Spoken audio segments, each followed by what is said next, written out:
Welcome to Dietrich's Daring Adventures.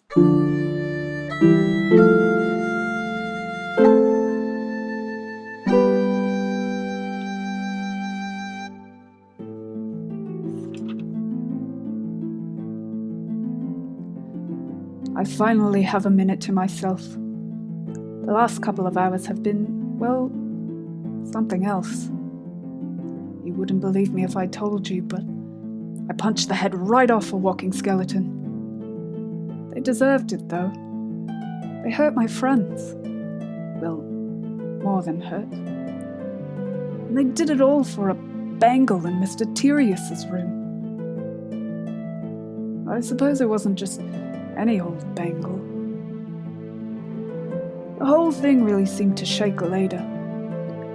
I was a respectable gentleman, though, Mum. Maybe I wasn't the best person to try to convince her she should stay with us, given the soup situation and all. But I promised her a favor. To have her back when she needs it. Don't be mad, Mum, but I broke into a man's house. It might have been a bad idea, but I think in the end it might help a lot of people. We couldn't save a lot of the townspeople. I'm not used to seeing that sort of thing. And, if I'm honest, it made me think of you. How selfish, I know.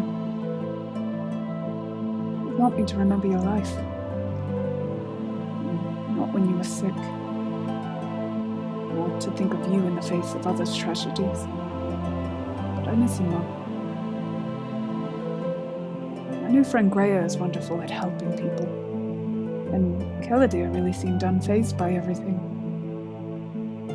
That makes me kind of sad for him. I was surprised that this soft-spoken man is someone who can take such command. I was trying to be useful, but if I'm honest, my head was elsewhere.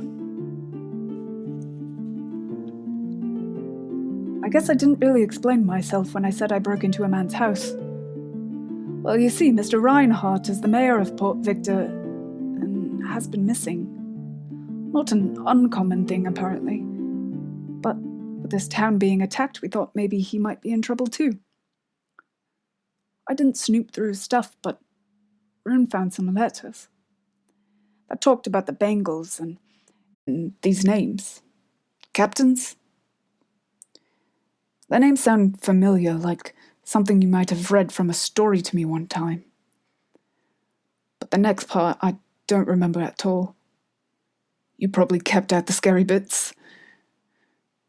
They talked about a place called Journey's End and the Destroyer of Lands. I loved playing pirate when I was young. But even I can admit that maybe I romanticized the life a little bit. Anyways, long story short, we're on a ship now. Keladir is obviously the captain, and I've got a fancy hat. I don't know much about life on the sea, but I do know that I like it up in the crow's nest. I miss the heights, Mum. That dizzying, exciting feeling. Being up above everything else. I thought better of it not to scare my new friends, of spreading my arms and diving into the waters below. I miss the circus. But I set out on this journey to discover who I am without it, and to one day meet my sister. So I'll be brave, Mum, even if I'm just playing pretend. You will rise and fall like your chest when you are breathing. But remember, this is a sign that you are alive.